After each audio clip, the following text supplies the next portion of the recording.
Yeah, live. Not yet. Why is this one's? Why is it so blurry? You need to clean You know what? it. But it's not live yet. Okay, it just announced it. I don't know.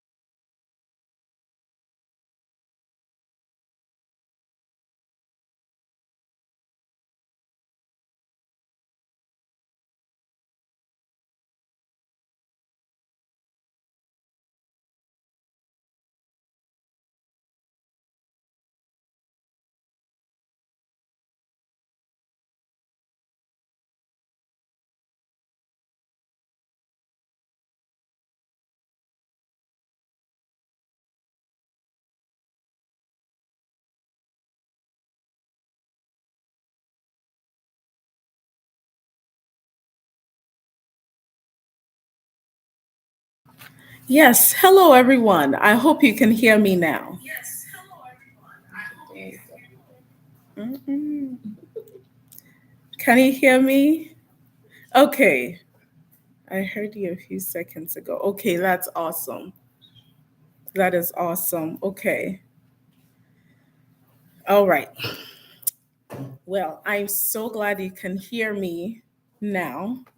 Yes, I can. Okay. I thought it was no, it was not your network. It was actually me. I think I did not turn something on, and so viewers could not hear me. It's not your network. But thank you so much for joining. Thank you all so much for joining. I truly, really appreciate the time that you have set aside. Today I have made myself available to answer any questions that you might have. There have been some questions that have come in earlier on. So in between as reading the live questions and me answering the live questions, I would be answering some of the questions we had prior as well. Hello, Angel. Hello, motivational coach. Hello, Doris. It's really good to see you here. Um, all the way from South Africa. Wow. Very nice to see you here. It's really good to finally. I wish there was a way that we could interact, that it could be two-way, but maybe in future we'll make that happen. But I'm so glad to be here and so glad to finally see you guys here. So, a few questions. If anybody doesn't have a question right now, I hope I'm not missing anything, but I do have my sister here to ensure that I do not miss anything. Okay, I have a question that came in some time ago from Motivational Coach. It's good to see you here. And the question read that both my parents had type 2, and although I have not been diagnosed with it yet, I do have some high blood pressure. I'm scared of getting it because I know that it's quite possible to get type 2. So, thank you for showing a way out of this deadly death issue. Can you share some foods that you eat? And that is why I have started. It was actually from this question that I started sharing meals that I used to help me reverse type 2 diabetes, because we are told so many things. And I say all the time that we are told a lot of the things that we cannot eat. But when it comes to things that we can eat, it's usually a blur. And so my main aim is to make the process simple and easy enough. And that is why I'm sharing all the recipes that I used and everything. I'm sharing everything that I learned because it has really come a long way to help me. And I too have a family history of diabetes and high blood pressure, as a majority of you may know. For those who have been following the channel, thank you again. My mother was a type 2 diabetic, and it hits home all the time because I watched my mother do everything she was asked to do, take her medications, eat what she was asked to eat, try and balance it out. But it was still not working. And at some point, the complications of diabetes took her away at a very early age. We were not expecting that. But I'm so grateful to God that He showed me the way like He did. And sometimes I wish, or the one of the main purposes for which I decided to go on this journey, even though it was so scary to put myself out there, was I thought about it. And sometimes I would think to myself, if my mother knew somebody like me who had been able to actually reverse a condition like type 2 diabetes at the verge of a diabetic coma, maybe my story would be different. Maybe she would still be here. Who knows? God knows why she's not here with us. But those questions will run through my mind. And that is why, for the most part, I try to share everything that I have learned, everything that I know, so that if it saves somebody's mother, father, sister, brother, grandfather, at least me sharing what I know would help somebody have some more time with their loved one.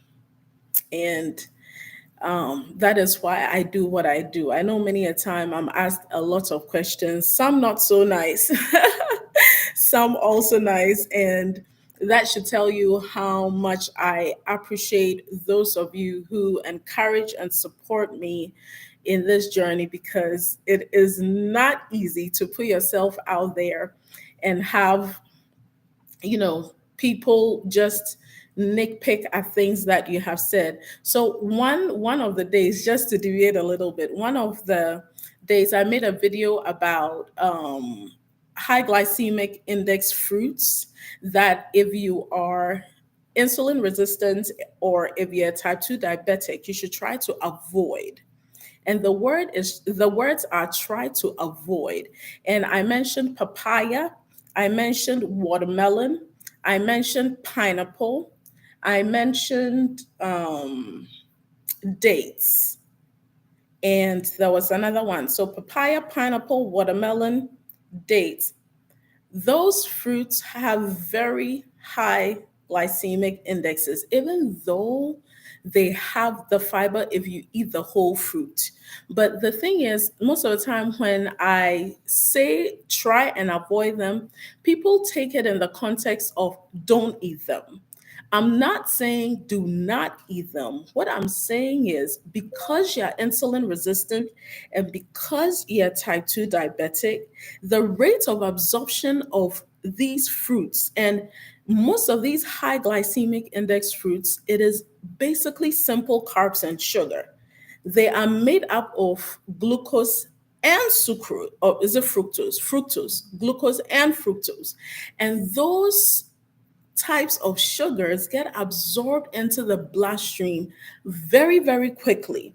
And because they get absorbed very quickly into the bloodstream, if you don't eat it with a very high amount of fiber, the fiber in the fruits alone will not stop you from getting a blood sugar spike. You would have to incorporate or add a lot more fiber rich foods in order for it to combat the rate at which the glucose and the fructose gets absorbed into your bloodstream. But I posted that video. I don't think I've posted that on YouTube yet. Oh my goodness, forgive me. I will post it. But I posted that video, and there was this man attacking me that I should keep my experience to myself. which was a little sad to me because every day, if you look at the statistics, people die of this disease. I had a friend whose friend's leg was amputated not too long ago, and we went to church and he was telling me about it. The guy is barely 40 years old. His legs got amputated because probably he did not get the education that he needs. And some or all of this information is to get the education out there, but some are not very receptive to it. But I pray that for those of us who have lost loved ones and seen how terrible this disease can be and the things that it can inflict on the human body, blindness, heart attacks, strokes, amputations, you don't want to be a part of it. So I pray that as I share, it's not taken the wrong way and it's not taken in the wrong context. But all I'm trying to do is to help because I wish when I was younger, I knew somebody like me who would help my mother, but I did not. And if I can be that person for somebody, then why not? So do forgive me. I get a little emotional when I'm talking about my mother, but I'm getting there. I'm getting there. Okay. So Doris says, I don't have a family history of diabetes, but my mom died of high blood pressure at 53 years old. So I was diagnosed in 2019 after being admitted in a hospital with 40 or at 47, and the doctor said it was because of estrogen depletion. Yeah, it does happen. And the thing is, what what at this point I have come to accept is God gave us all these foods for a reason, right? And I was battling high blood pressure, Doris. I was battling type 2 diabetes. I was battling high cholesterol. Mine was like, on top of it all, I had three herniated discs in my spine. As to where that came from, I have no idea. At some point, I was even told that it was because I had had four kids. It had taken a toll on my spine. I mean, I don't consider myself as that old, but to tell me that having four kids had an influence on my spine, it did not sit well with me. Aside that, I was a type 2 diabetic. I had high blood pressure. I had high cholesterol. So I had to, and that's why I decided to do my due diligence and then do my research. So this process, it works. It works. I have experienced it. Everything I have shared on my channel is because it works. Allowing food to reverse conditions in your body, it works.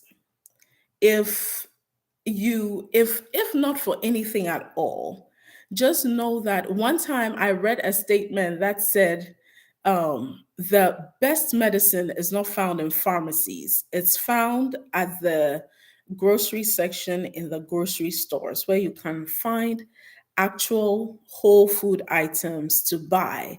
And when I say whole food items, these the raw food that God made for us. And I have come to find out that it is so true. Eating the right things, reducing all the things that um, have been created for us by man, all the simple sugars, all the alternate sugars, the high fructose corn syrups, all those things, reducing them considerably, and at some point cutting back considerably on that and focusing on eating nutrient dense meals, fiber rich meals, healthy fats, healthy protein is what has helped me today by God's grace. It is not, they make it seem as though it is unattainable. It is not unattainable. It is very attainable. And for anything, use me as an example. I started last year around this time, not knowing what what God had in store for my future. I started this time around last year with an A1C of 9.4. And it was one of the questions that, what was my A1C then and what is it now? I started with an A1C of 9.4. I was qualified at the verge of a diabetic coma. My doctors were not happy with me. I was not happy with me. The medications they were pushing was way too much. It did not make sense to me. And if you have watched my video where I ignore the diabetes guidelines, I'm not asking people, and sometimes people ask me this, I'm not asking people to ignore the guidelines. I'm just asking you to analyze what you're being asked to do as a diabetic. My mother followed the guidelines. She needed the medication because at that time, we hadn't found the way that works. I started at 9.4. I could be in bed 4, 5 days a week. I could not work. I could not help my kids. I could not, when I had to go to the bathroom, I needed help to just go pee because the herniated discs in my spine did not allow me to be mobile. Sometimes I felt paralyzed. Now, at some point, I had to analyze my situation. I had to analyze where I was at. I had to analyze everything that the guidelines was asking me to do and figure out if it was working for me. And that is what I try to make people understand, that you need to figure out what works for you. Even though there are underlying things that work, you have to manipulate it and let it work for you. So for me, I analyzed it and I realized it was not working. I was asked to eat 50 grams of carbs per meal because I was a diabetic. I would be asked to push insulin, both long term and short term insulin regulators inside me. And then it would cause my blood sugars to go low. Then I would be asked to eat more because my blood sugars are going low. And I was asked to eat within 1 hour of waking up. I was asked to eat a snack before bed. I was asked to eat in between meals and snack. During my journey, I found out that at some point, the body needs time to rest. And that is the only way you can decrease insulin. If you're constantly eating and if you're constantly pushing insulin, there would be no room for your body to say, hey, this is my resting time. Okay, insulin, just back up, back up, back up. Just go to sleep right now. There is no time for that because you're constantly eating. They're asking you to eat the carbs because you're pushing insulin, and they're asking you to push insulin because you're eating the carbs. When does it stop? To me, it was a vicious cycle. And that is why I researched all these foods and found a way to meal prep, found a way. I understand that right now we are all busy. We have sedentary lifestyles because most of us have office jobs. We go to the office, we clock in, we clock out, or we log in, we log out, but we are stationary. We sit behind our desks. For I'm not saying for all of us, for the majority of us, we sit behind our desks and we work. You only get up when you're going to pee. You only walk about when you're going for lunch. You only walk about when you're going for dinner. When you're done, you come home, life kicks in again. If you have kids, you have to take care of your kids. If they have extracurricular activities, you have to take care of it. If you have a husband, you need to take care of a husband. You need to take care of your home. If even you're single, you have activities and things that come to play that take up your time. So it is tough. And so I thought, well, my life is busy at this time. I cannot hit the gym 6 times a week. I cannot even hit the gym because I have three herniated discs in my spine. That is not even allowing me to move. My best alternative was food. And that is what I share. And I love food. Hey, come on, let's be real. Who doesn't love food? Well, some people say they don't love food, but I'm a foodie. And I love food. And the food has to smell good and it has to taste good and it has to look good, you know? And once it does, it is great to eat. It's really great to eat. We love food. So at the end of the day, we but you see, during my journey, I had to come to a realization, and it was a very tough realization, and it's something that I have lived by. I learned throughout my journey that we don't live to eat, we eat to live. And that changed a lot of the perspective that I had. Because at the end of the day, I'm not living to eat. So I don't have to accept and put anything that man has made into poisonous substances into my body. I need to eat to live. So at some point, I was asking myself, so if I'm eating to live, is what I'm eating going to make me live? Or is what I'm eating shortening my lifespan? And that was a wake up call for me. So it made me conscious of what I put into my body, extremely conscious. And my prayer for everybody is that whatever, wherever you are in your journey, just start being conscious about these little things. Very conscious. If you start reading labels, if you start practicing something like just reading labels, you would be surprised at the amount of added sugar that is put into our cereals, for instance, that they call power meals or power breakfasts. No. So, if not for anything, for your own sake and for the sake of your loved ones, eat to live. And when you're eating to live, you eat nutrient dense foods that would actually benefit your body. So I do hope this helps. I hope I didn't deviate too much. Let me see if I have if I have any other questions. Oh, Angel says, um, okay, Golden Girl. I think I missed a few. Wow, I have Yeah. missed a lot.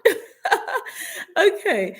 Doris said, no, okay, I was here. Just joined. How do you reverse A1C? I believe that's a question. How do you reverse A1C? Mary, you need to watch my video. In fact, which one? All of my videos. Six rules I live by. I break it down. Very simple. Six rules I live by: reverse diabetes mellitus or reverse type 2 diabetes. Why I ignore the guidelines. Are you insulin resistant? Ways and signs to look out for on your body to know if you're insulin resistant. And I know I've mentioned this before, and for those of you who have not watched it yet, go back and watch my video. Are you insulin resistant? Because that would give you or show you or let you know the signs you should look out for, to know that you're insulin resistant. But insulin resistance is the underlying factor for type 2 diabetes, high blood pressure, high cholesterol. Is basically the underlying factor for most of these health conditions that we battle with lately. So, and it's also the major condition that leads to heart strokes and heart attacks and amputations and blindness. So it's really important to know if you're insulin resistant. And if you are, I have outlined steps you can take And I've shared recipes that I use to reverse my insulin resistance and type 2 diabetes. So remember that you get insulin resistance first. Unfortunately, in our hospitals, insulin resistance is not tested. The only test you have is when the condition has progressed and gotten worse. So they test for prediabetes, they test for high blood pressure, they test for type 2 diabetes, they test for high cholesterol, but they don't test for insulin resistant. But you can be insulin resistant for years without knowing that you're insulin resistant. And you can live with that. And the key or the main thing to notice when you're insulin resistant, weight loss is extremely difficult. You're unable to lose weight very easily. So you see a lot of our medical professionals pushing weight loss medications. You see them pushing weight loss pills, pushing weight loss, all these injectables. Hmm. But they do not bother to ask or to let you know that you may be insulin resistant because you're not losing weight. You are not getting rid of that belly fat. You are not able to easily reverse certain conditions because you're insulin resistant. But that is not tested for. So you have to make sure that you know what insulin resistance is and analyze yourself, know yourself, analyze yourself, and find out if you are insulin resistant. And that will be the beginning of you changing certain things in your life. So, uh, yes, Golden Girl says good information. Thank you, Golden Girl. Doris says, to be honest, I have learned something from you. The few videos I have watched from you, I recently started following you. I know you have said ACV is good and it helps in reducing high sugar. Yes, ma'am. Apple cider vinegar is very good for you. Some say it gives them acid reflux, but I did some research and I found out that there were some studies that show that apple cider vinegar actually helps with acid reflux. The only thing is there hasn't been a lot of studies that have been done. So they cannot concretely say that it does help with acid reflux, but there have been some studies. And throughout my journey, I have incorporated apple cider vinegar with lemon. If you watch my video, 6 rules I live by, I take 2 tablespoons of apple cider vinegar, squeeze one whole lemon, freshly squeezed, in there, or it could be the bottled lemon. But I must say that when you buy the concentrated lemon from the store, you are not getting all the vitamin C that the raw lemon would actually give to your body because it's been heated, it's been pasteurized, so it has lost a bit of the vitamin C in there. So if you can, and your lifestyle can accommodate you squeezing in a fresh lemon, I would say go for that. Um, because that one has more benefits. But yeah, incorporating apple cider vinegar every morning throughout my journey, every morning, it's one of the first things I drink. I have a homemade apple cider vinegar substitute that I also drink. I've made that video as well because sometimes I don't always feel like smelling and drinking apple cider vinegar. So I have substitutes that I have made that also have the benefits of acetic acid, or that would mimic the benefits of apple cider vinegar that I take in the morning. So if in the morning I take my apple cider vinegar on an empty stomach before I eat anything else, if I would drink anything, it would be water before I take my apple cider vinegar. But aside that, majority of the time I do take it in on an empty stomach. And I know there is a lot of information out there that says, oh, you can take the shot. You can add salt and take the shot.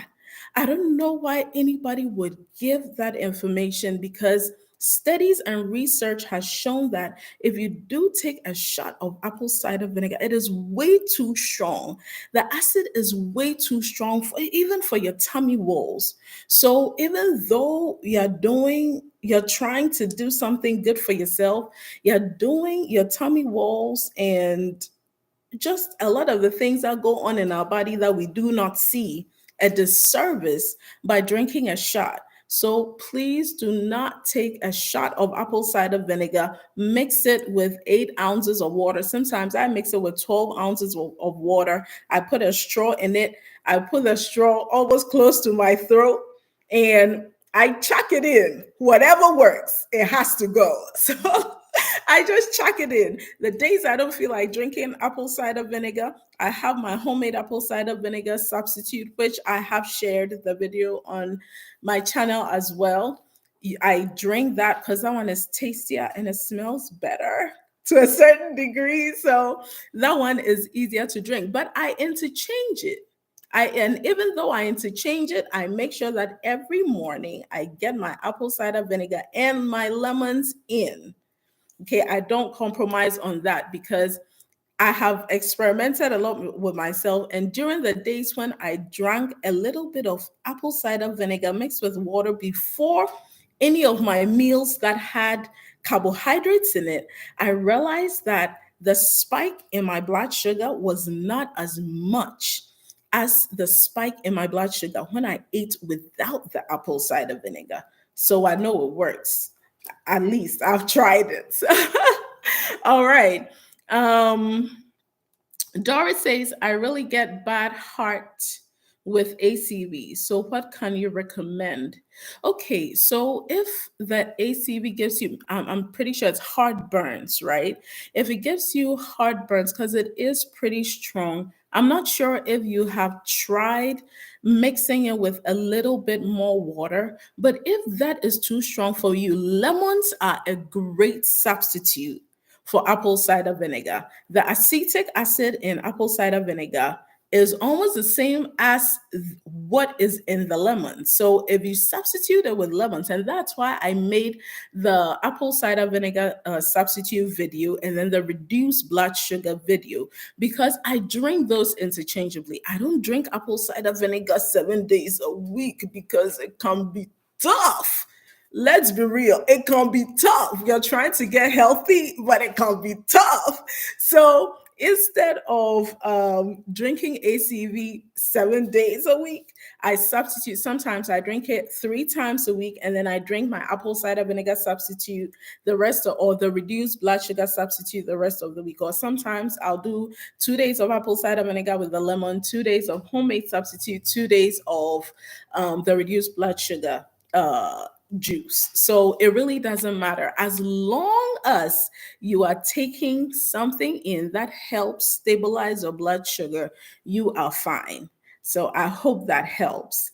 And Golden Girl says ACV is good for many ailments. That is so true. I agree, Golden Girl. And Angel says, you have helped me get off my diabetic and cholesterol meds. Wow. Angel, I was waiting for the results. I didn't know you had gotten off your meds yet. But congratulations. Oh my goodness. My doctor took me off a few weeks ago. He said he will do blood work in 3 months to see how I do without them. I plan on staying off. Yes. Yes. Thank you so much for sharing this testimony, Angel. I really appreciate you coming out to say that because the process works. I have shared it with my friends before I came on YouTube. I had shared it with some of my very close friends. They had gotten off their medications. I had shared it with their friends, people I didn't know. They had gotten off meds. So I just want to let you know and encourage somebody the process works. If you stick to it and you stick by it, and Angel, wow, I'm just so I feel goosebumps on me right now reading that I have helped you get off your diabetic and cholesterol meds. Oh Lord Jesus. I'm I'm just so grateful. I thank God. that I was able to help you. I thank God that I was able to help somebody out there. But congratulations, Angel. That is an amazing achievement. You should take yourself out, but not with no carbs. We are not eating carbs. No carbs, no juices. Just take yourself out, eat your nutrient dense foods, and have fun. That is amazing. Wow, I applaud you, Angel, because it takes great dedication. So great job. And I pray that your testimony would encourage somebody. All right. Motivational coach says, oh, wow. Yes, to Angel. Wow. That is amazing. And then motivational coach says again, I have so much work to do. I'm not there yet though, but you are getting there. You are getting there. And I would want to motivate you and say that it is a process. When the process is going on, it can be challenging. It can be tough. And sometimes you think about it and you wonder, oh my gosh, when am I getting there? But with sustainability and dedication, you will get there. It may be slow, but you will get there. And I just want to say that just don't quit. Don't quit. Throughout my journey, I realized that one of the things that helped me was me not giving up on myself. We always think that maybe when we are on a journey and things don't go well, we failed. No. My mother taught me something when I was really young, and it has stayed with me. You have not failed if you have not quit yet. You only fail when you quit.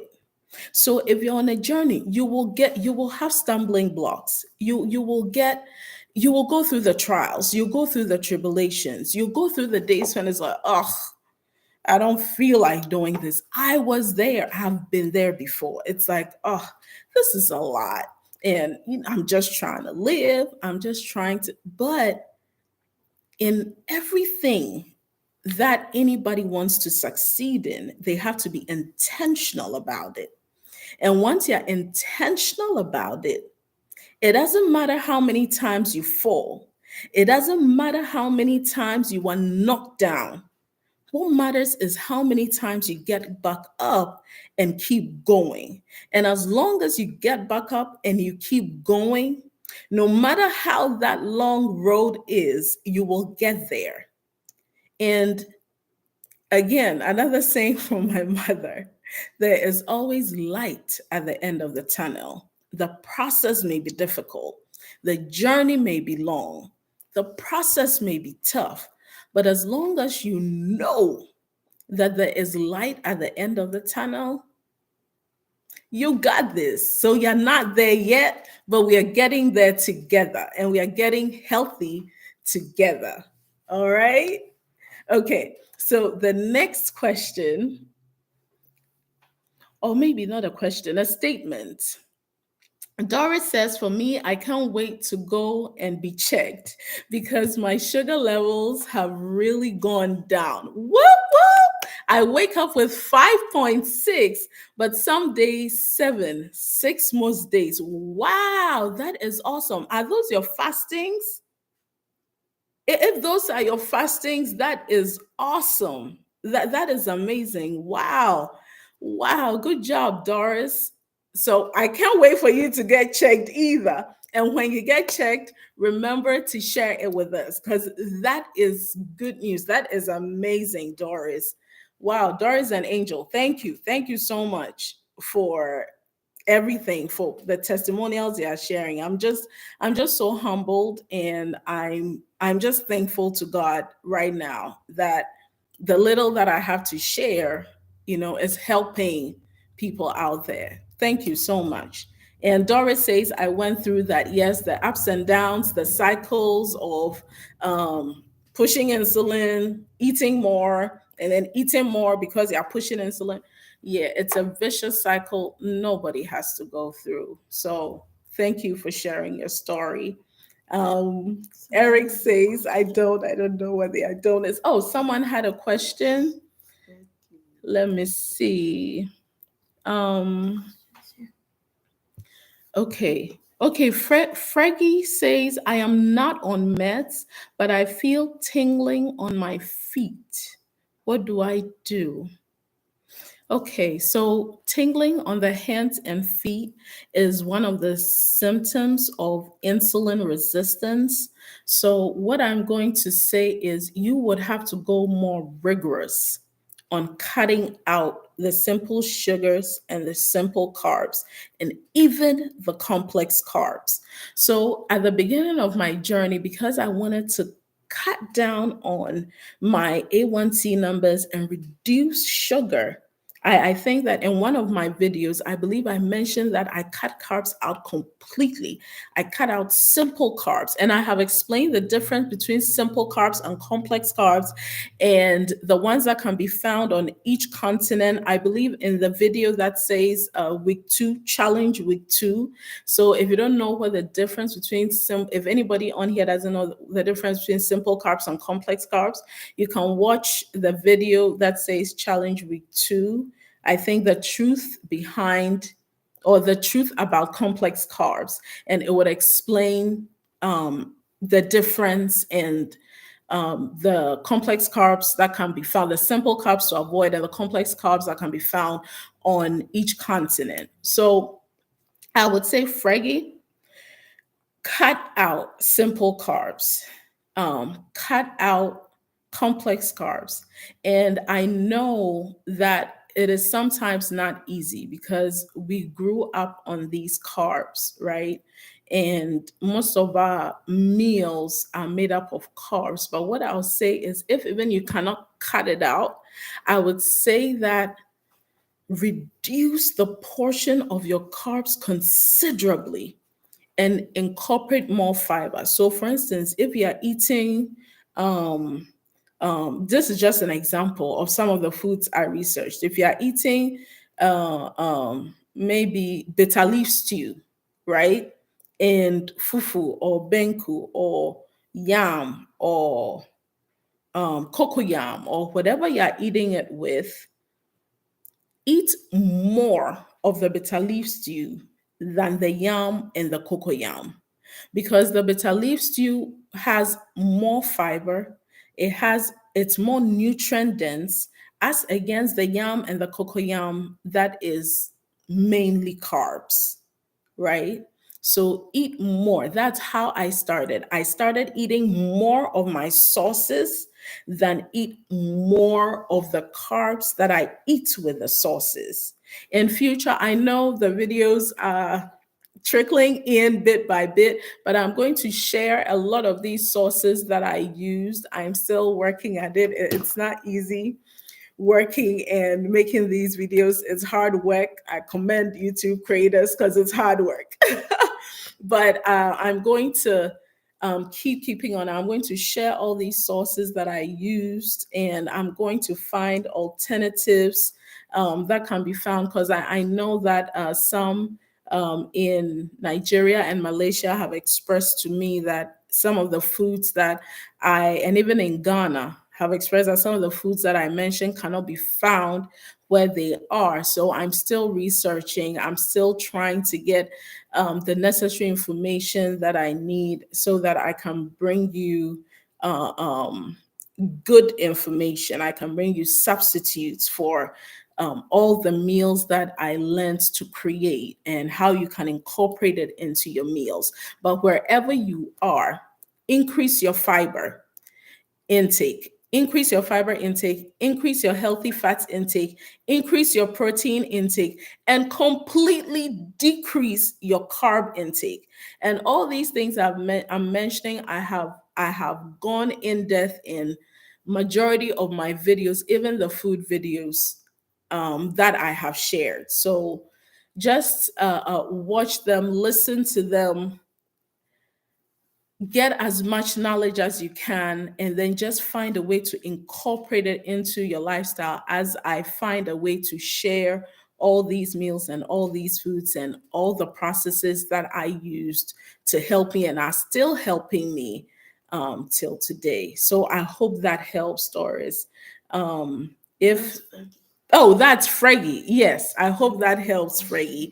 So if you're feeling tingling in your feet and your hands, I'm not going to sit here and alarm and say, "Whoa, that's look." It's normal. It's just a sign of insulin resistance, and it's good that you have figured it out now, so that you find a way to reverse it. So you can watch my video. Are you insulin resistant? It would tell you all the things you should look out for and also give you some solutions to combating it. And like I said, if you incorporate the meals I've started sharing and just increase your fiber intake wherever you are, increase your fiber intake, increase your protein intake, increase your healthy fats, and decrease, I can't emphasize this enough, completely decrease your in fact, the simple carbs, man, if you're feeling tingling, cut it out.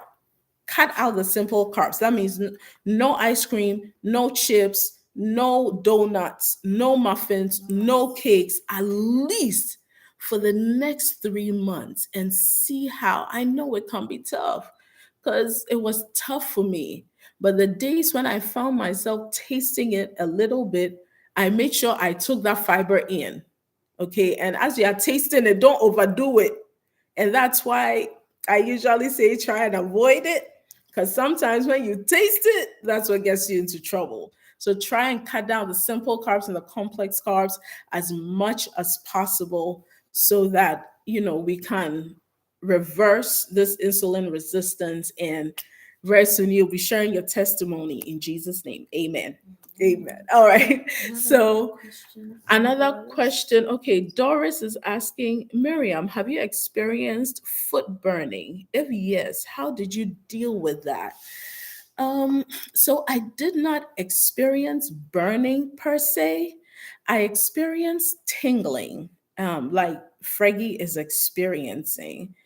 I did not experience burning, but I know that foot burning, it could be one of many things. I don't want to give you any wrong information or, blow an alarm or anything, but food burning, your age could be a factor, as we are getting into menopause, that could be a factor. Age, sometimes maybe something you're eating, your body is not really relating to.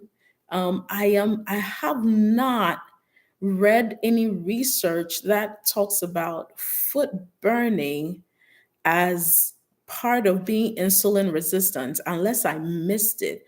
But what I would say is that I can look into it and then let you know if that is something that research has taught that insulin resistance could present. But foot burning, I have not experienced that. And like I said, I've not read it anywhere unless I did not see that research. So I would, please note it down for me. I will note it down and I'll get some research done into it to find out. Hopefully helps you and somebody else out there. So thank you so much, Doris, for your question. um, Angel says, thank you. Okay, I will. Yes, ma'am. Doris says, I can't wait for that. I was almost booking an early appointment. Wait, to which one? I missed that. But okay, that is good. Doris says, Angel, well done. I can't wait to. I go in June for my next doctor's appointment. Yay! So let's get it. Let's bring that A1C down. Just keep going. Keep going. You are doing it. You're getting there. You will get there. All right. Don't let anybody tell you that you cannot. Don't let anybody tell you that you have to live off of meds. If not for anything at all, use me as an example. All right. So Doris says, okay, we've read that question. Golden Girl says, uh oh, did I? She's asking how should she break? 36 grams. Oh, Golden Girl says the 1 tablespoon of honey in my morning beverage with ACV helps my sinuses. I have not needed sinus medication. Okay, okay, that helps. That really helps. And I agree because honey helps with opening up, I don't know what it's called, but it does open up. And so the sinuses would get better. But the thing with honey is, I would say be very careful with honey, even though it is good for us, it has other benefits when it comes to high blood sugar and when it comes to insulin resistance and when it comes to type 2 diabetes or diabetes mellitus, like some may call it. 1 teaspoon of honey contains more sugar or more carbs than 1 teaspoon of actual cane sugar. So if you are taking 1 teaspoon of cane sugar, which has 4 grams of carbs in there, honey has 6 grams of carbs.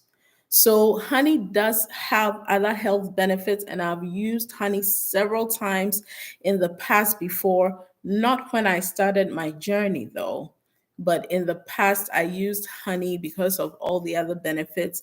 But when I found out how many carbs it contains, I kind of slowed down and eventually cut it out because it can contribute to spiking your blood sugar levels unless you drink the honey with the ACV very early in the morning. You drink your nutrient dense smoothie or something very fiber rich so that it would slow down the absorption of the sugar in the honey into your bloodstream.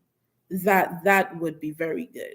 That way you do not worry about the impact of its sugar into your bloodstream. So if the honey in the ACV helps with the sinuses, definitely drink that. If anybody wants to try it, I think it would help and it would make it easier to drink. But after you're done drinking that, ensure that you take in a whole lot of fiber.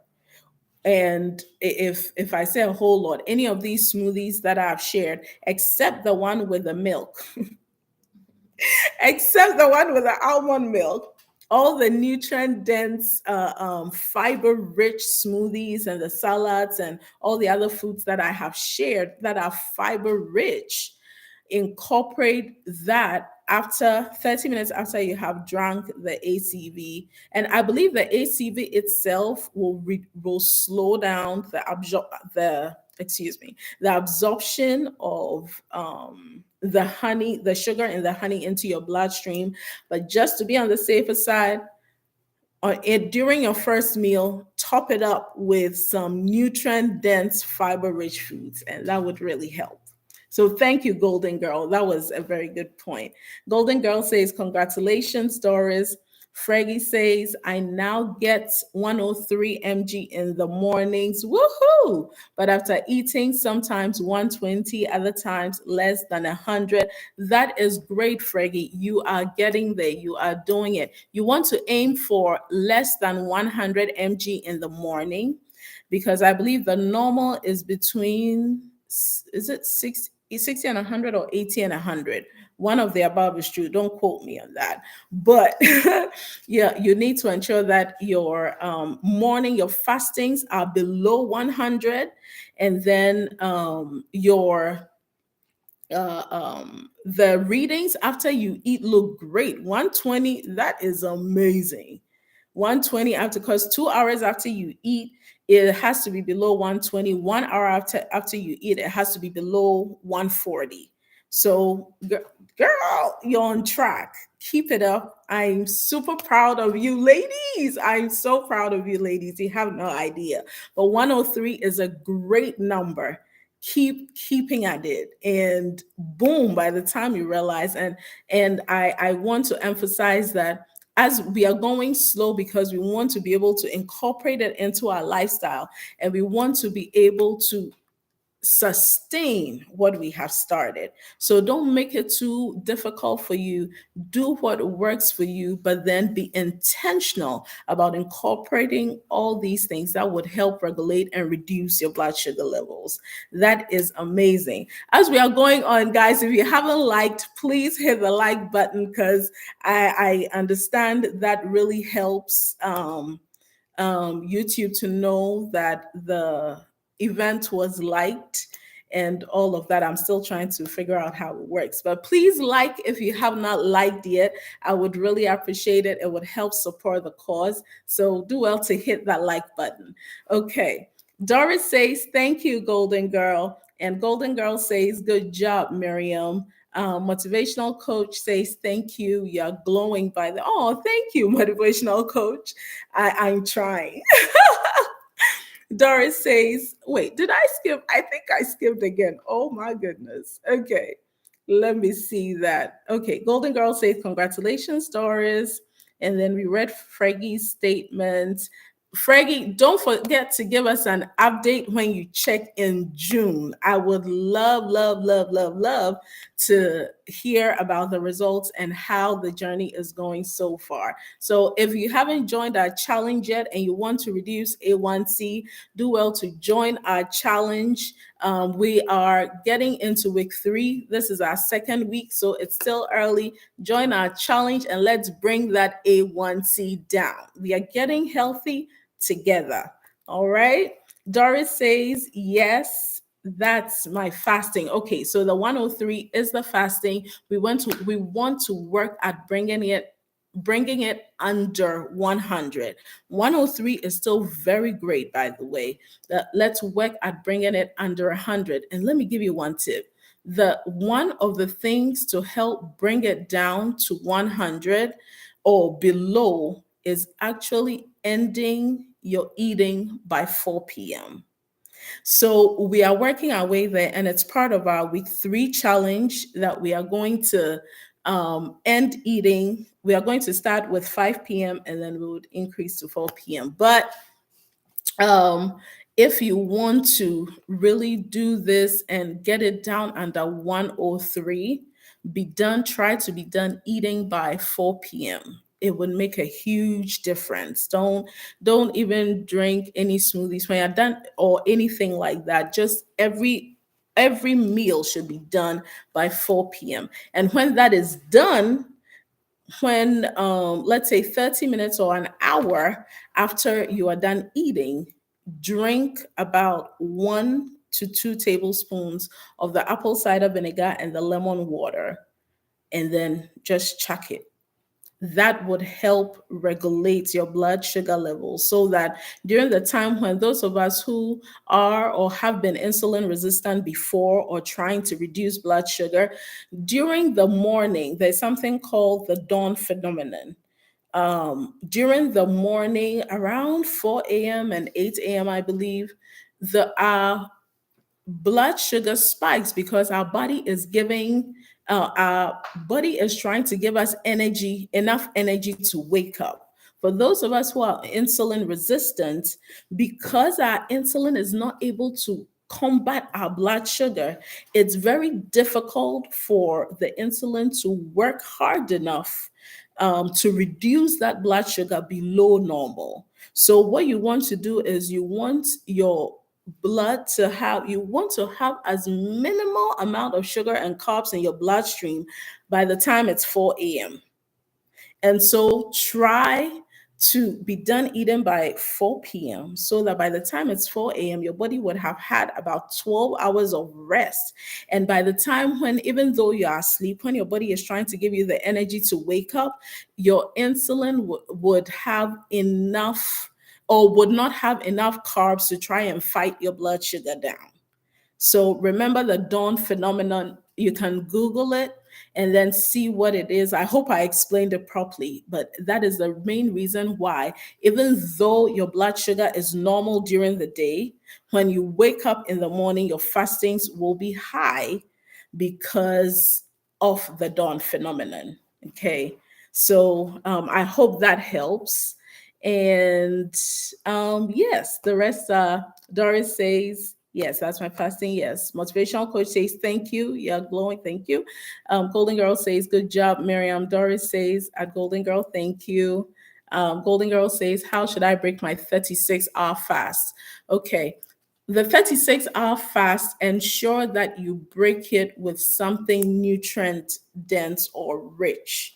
I usually break mine. I start off breaking mine with water. I make sure I keep my water, drinking my water throughout my fasting time. I drink it half of my body weight in ounces every single day, because that makes it easy on your stomach. You drink that, and then when I break it, sometimes when I do a 36-hour fast, I do not break it with apple cider vinegar. I would rather prepare a smoothie that is either kiwi, strawberries, kale, some spinach. I think I've shared that smoothie recipe.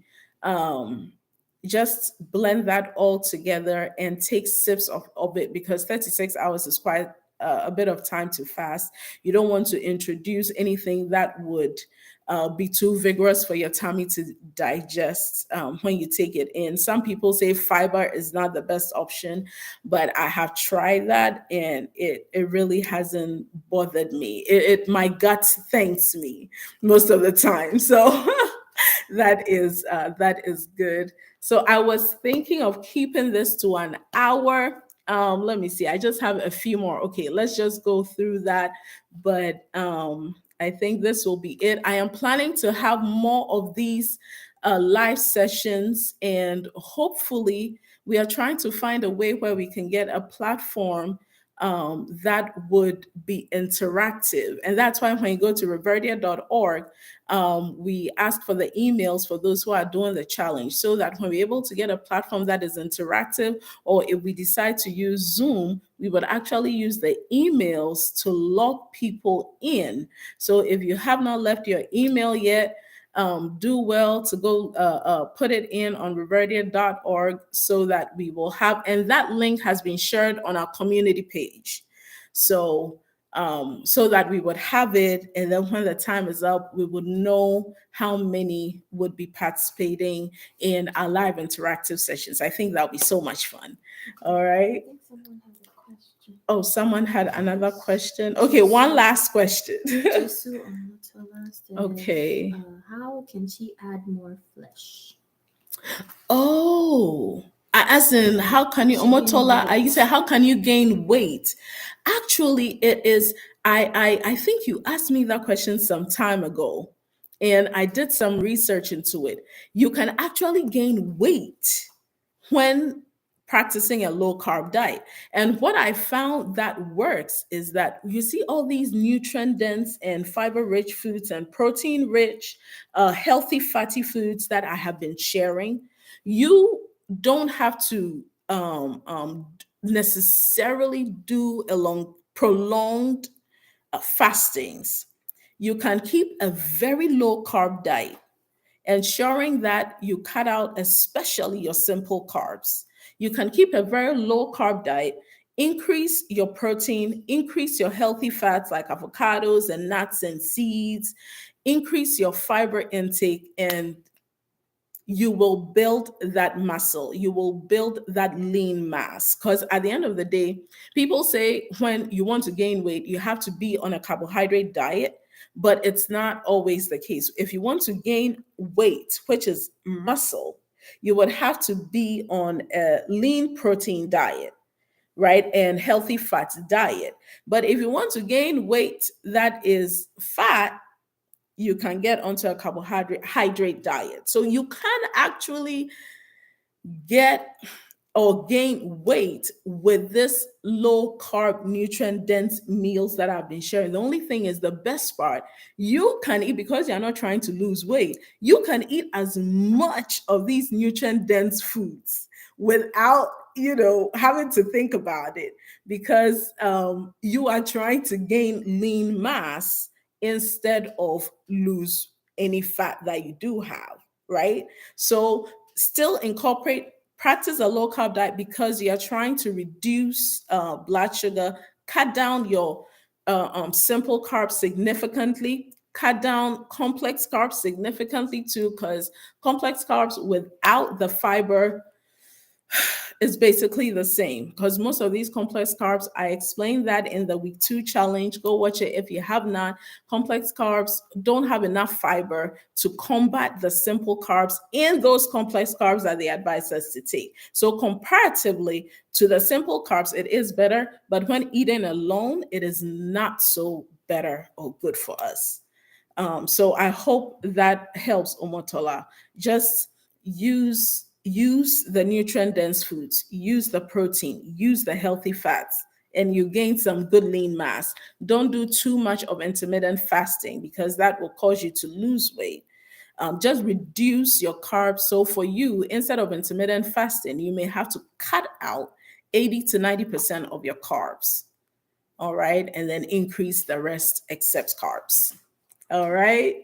Okay. Thank you. We have another question. One last Just question. scroll all the way up. All the way up, I mean down. down. Okay. Okay. Oh, Freggy was asking Yes. how many times do you eat in a day to end at 4 p.m.? So the number of times I eat actually depends on my mood. I know it's horrible. I'm working at it.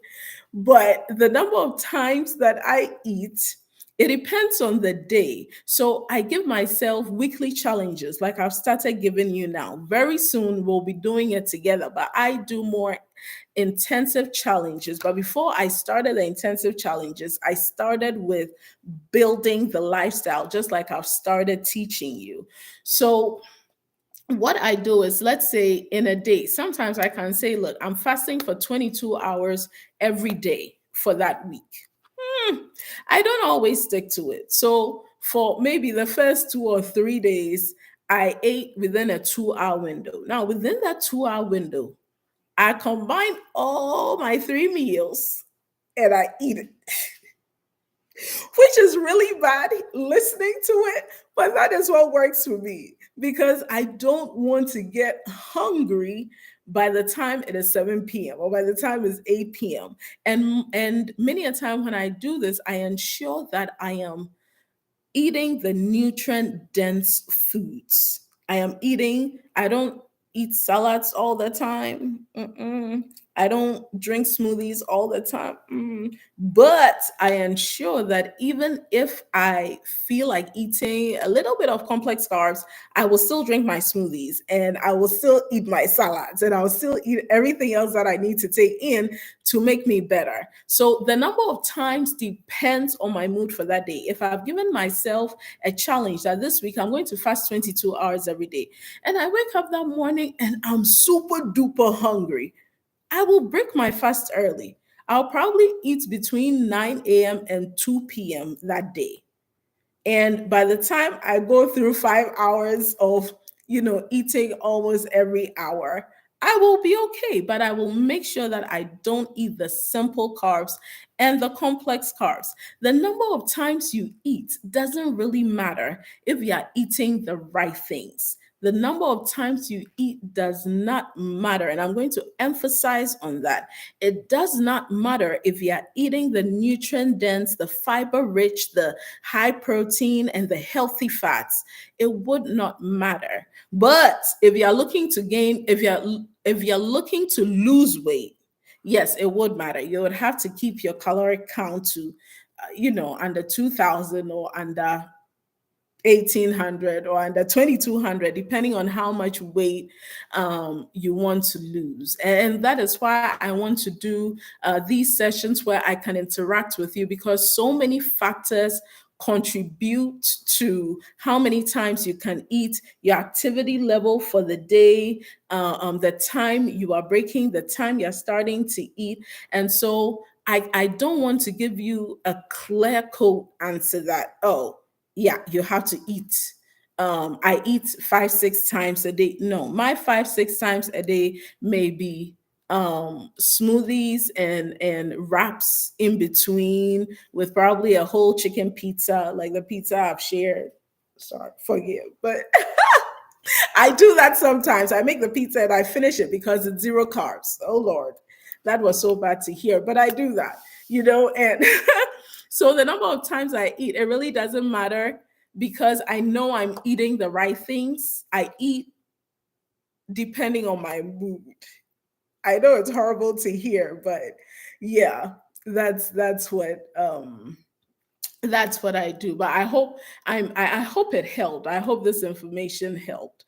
But whatever it is, just listen to your body. Whatever you eat, if you are full, just listen to it. Just stop eating. Sometimes when I started, I realized I was overeating because I would eat these very good nutrient dense foods that are good for me, but at the end of the day, you know, I would want to eat more because I didn't want to get hungry during the night. So I realized I overate a lot. You don't have to do that, especially if you are eating the right things. Like I said, the protein, the healthy fats, and your fiber, it keeps you full longer. So you would be able to manage the hunger from time to time if you are looking to lose weight. Okay, if you're looking to gain, you can eat as many times you want as long as it's the right things. So I hope that information helped. Um wow, we have so many more. Oh, you guys. Okay, I don't know if I should keep going on. But okay, let's answer a few.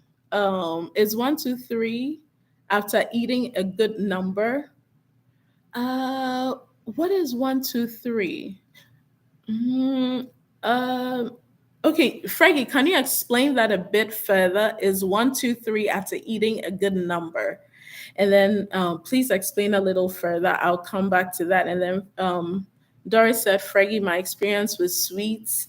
If your sugar levels are good, you can have a quarter muffin instead of a whole muffin. Oh, yes, ma'am. I do that all the time.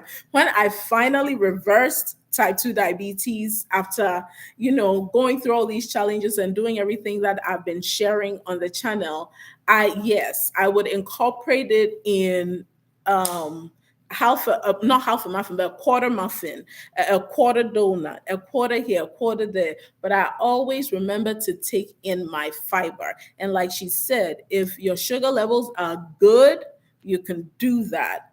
But if your sugar levels are not so good, please don't do that. So, Doris, thank you for pointing that out. Really appreciate it. Okay, Golden Girl says yes, 17 grams of sugar. I'm not sure what that is related with, but and then Doris says, Miriam, yes, burning food is associated with diabetes mellitus. Okay, but it can be a lot of things. Yes, I did research, but not really on how to deal with it. Recently, through YouTube, I saw that vitamin B12 can help. Actually, yes, I did not want to say it because I wanted to confirm my information that I had read before when he asked this question some time ago. I think I remember it. B12, I found out does help. I did not experience burning feet myself, but B12 really, really does help. Freggy said, wow, I end eating at 6 p.m. Okay, if you're battling blood sugar, try and bump it up to 5 and then bump it up to 4 because the dawn phenomena, it starts at 4 a.m. so that you have like a whole 12 hours. You seem to miss the question of how I can add more flesh. Oh, we answered that. Yes. I hope I answered it. I believe we answered that. So I hope I answered it. And then Doris says, I missed week 1, but I will try to look at week 2 challenge. I have been busy with my daughter's graduation. Oh, Doris, I understand. I have been messed up. I will still follow the challenge on my own. Yes, definitely. Just try and follow it on your own, however way that works for you. Because I know life comes in. Today we are going for a graduation. Tomorrow we are going for a soccer game. Tomorrow we are going for this. So just make it work for you. And it's all on reverdia.org. You can download it and you can follow the challenge at your own pace. It still works. All right. And then I really need to work on the time I end my eating. God help me, Doris says. Use Zoom. Yes. I'm trying to work that out. So we'll figure it out. And then Golden Girl says, "Is that your oldest child helping you?" No, she's more like my younger sister. So more like my younger sister. And then Freggy says, "How many times do you eat in a day to end at 4 p.m.?" So the times when I want to end at 4 p.m., I actually start eating by 10 a.m. And then by 4 p.m., I'm done. And like I said, because I'm focusing on more nutrient dense foods, I can decide to eat 3 times a day. I can decide to eat 4 times, 5 times. I can decide to eat 2 heavy meals a day. It really doesn't matter. I just make it work in my schedule. So if it is 2 times with between the 10 and the 4, that would work for me. I make sure I eat heavy between the 10 and the 4. If it is 3 times, that would work for me between the 10 and the 4. I make sure I eat the 3 times. If it is 4, 5, 6 times, or it is if it is me having to eat on, you've heard me talk about wrap being my snack. So I would snack on a wrap, I would snack on a smoothie, but I'll make sure I do get my nutrients and my food in so that after 4 p.m. I am not hungry. All right. I hope that helps. And then Michelle says, "I am new to this channel. I'm very interested to join the challenge.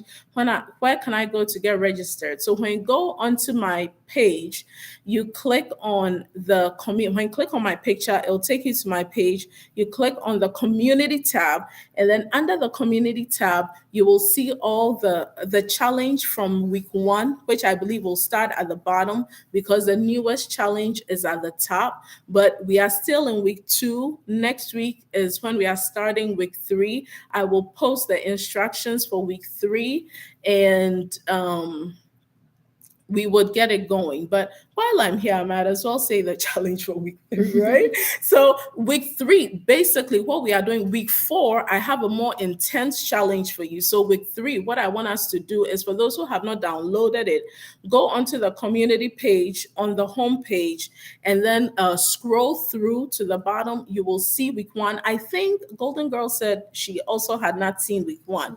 But when you scroll down, oh, okay. My sister said she put the website in the comments. So if you click on the website, it will take you to on the link, it will take you to the website. And then on the website, you click the lifestyle tab. You scroll down just before kick up your activity, you will see challenge week 1 and 2 outlined over there. I have created a video on challenge week 2 because that one was very long. I needed to explain what simple and complex carbs are and the way it can be eaten. So I made a video on that. But week 3, all we are going to do is to make sure that we are incorporating the water. The water, remember the amount of water we need to take if you have a sedentary lifestyle, if you don't have a very active lifestyle, is half of your body weight in ounces. If you have an active lifestyle, it will change, the numbers will go up a bit. But if you do have a sedentary lifestyle, and I've shared all of this in my videos, it's half of your body weight. You drink that in ounces. So hypothetical example, if you weigh 200 pounds or 200 kilos, divide that by 2, and then you have to drink that amount in ounces. So I hope that, I really hope that makes sense. But we are going to incorporate what we are doing in week 1 and what we are doing in week 2. We are going to keep our water in because I know water is something we forget a lot. I used to forget a lot. So we are going to incorporate our water and we are going to be done eating by 5 p.m. Whether it is smoothies, whether it's a wrap that you're eating between 4 and 5, we are going to be done eating at 5 p.m. So we are getting our water in for week 3 and we are getting done eating by 5 p.m. But I will definitely post it so that you have the instruction there as well, and you'll be able to download it on the website. So I think that's about it. Thank you all so much. I truly appreciate all of you who were able to join. If you have not liked this live yet, do well to like it. Hopefully, next time I have better lighting, but I hope the information I shared helped. Thank you all so much for being here. I truly appreciate all the questions and all the comments and everything that you all shared with us. Your testimonies, oh my goodness, your testimonies. I'm loving it. And I'm so proud of you. I am so glad that we are making changes in our lives and we are bringing that A1T down. A1T has nothing on us. So we got this. All right, you guys, thank you so much for joining. And I hope you enjoyed this live. I hope you learned something. And as always, until next time, remember to be beautiful, be bold, be true to yourself and to others. Stay healthy and always be you. If you have any further questions, I would answer them. Maybe type it under our live and I will try and answer them on the community page. Okay. Thank you so much because I think I see some rolling in, but if I'm not careful, I'll keep going and going on. Wow, Frankie, congratulations. Wow, from 92 to 85 kilos. Awesome. Thank you guys so Doris had a much. question. Oh, Doris had a question. She said, "Is it wrong not to eat in the morning as a diabetic?" Is it wrong not to eat? Well, okay, one last question. That's the last Okay, one. so is it wrong not to eat in the morning as a diabetic? I really can't eat in the morning. So I start eating at 1 p.m. and end with my second meal at 7 p.m. So it is not wrong not to eat in the morning. Sometimes my first meal is at 2 p.m. It is not wrong. The only thing is that if you start eating late, you still have to try and end eating early because of that dawn phenomenon I've been trying to explain. If you eat late and you eat at 1 p.m. and you end at 7 p.m., by the time it's 4 a.m., where the dawn phenomenon begins, your body has still not waited 12 hours. So you wake up with high fasting blood sugars.